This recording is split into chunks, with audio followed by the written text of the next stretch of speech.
Meron akong i-discuss sa inyo na 5 big business minimums. Ito yung minimums para masabi mo na ang isang negosyo ay malaki. Ha? Parang ganito yan. Number 1, meron kang world-class na products. Number 2, meron kang office saka warehouse. So ito yung mga minimums na kailangan meron yung isang malaking company. Kasi pag wala kang ganito, maliit na kumpanya ka lang. Kumpleto ka ng mga permits and licenses. Excellent marketing strategies. At panlima, meron kang logistics. Para masabi na ikaw ay merong big business, kailangan meron kang lahat yan. At ang maganda dito sa Hyacinth, mga kaibigan, pag ikaw ay naging distributor, meron ka na lahat yan.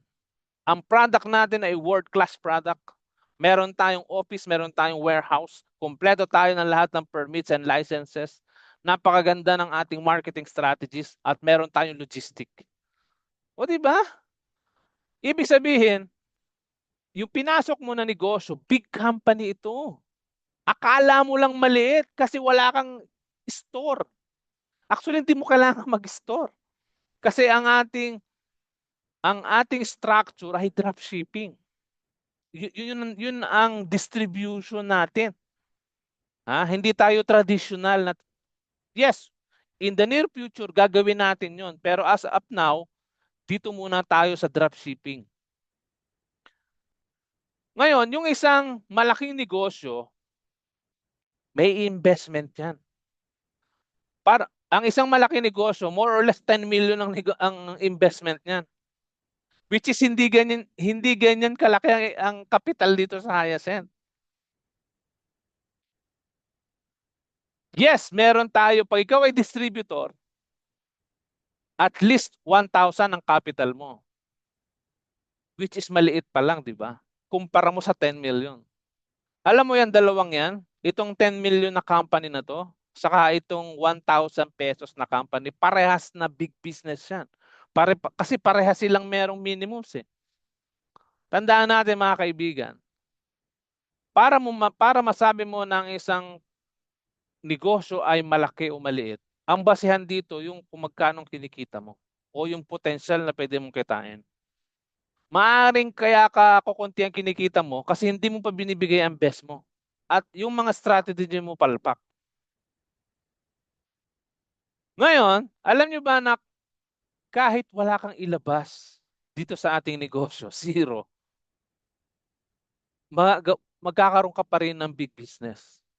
Ito yung mga dropshipper. Wala siyang ilalabas ni singkunduling. Pero meron silang product na world class. Hindi sila magbabayad ng renta. Ang gagawin lang nila, using their cellphone, magbebenta sila online, hindi sila ang magdi-deliver. Company ang magdi-deliver in their behalf. Ang gagawin lang nila ay mag-focus sa pagbebenta. Meron na silang big business. Alam nyo, kung ikaw ay walang pera, kung ikaw ay hindi kang milyonaryo, o wala kang pera, mahirap ka, dapat sa sipag, milyonaryo ka. Dapat marami kang sipag. Kasi wala kang pera eh. Ang masama, yung iba, wala nang ang pera, tamad pa.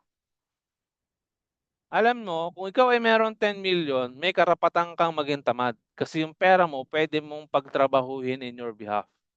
Pero kapag ikaw walang pera, wala kang perang magtatrabaho in your behalf. Ikaw ang magsumikap. So, ganun yun mga kaibigan. Ngayon,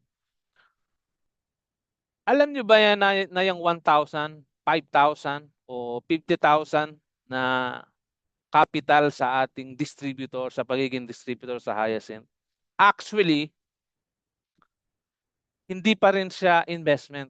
Kasi ang ibig sabihin ng investment, naglabas ka ng pera, wala kang nakuhang product. Dito, may nakuha kang product eh. Actually, halimbawa, nag-local distributor ka, para ka lang nag-grocery ng skincare.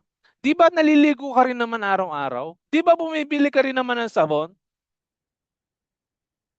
Halimbawa, merong isang tao, yung nabudol lang, naisipan lang niya maging distributor, tapos ayaw na niyang gawin, hindi siya lugi. Bakit? Meron siyang sabon na nakuha, 11. Ha? Alam niyo yung 11 na yon? Sa loob ng isang taon mo magagamit yun. Para ka lang bumili ng sabon mo sa grocery. Gagamitin mo rin yun eh. Bumibili ka rin naman ng sabon, mga kaibigan. So ibig sabihin, itong negosyo na pinasok mo, libre lang yan.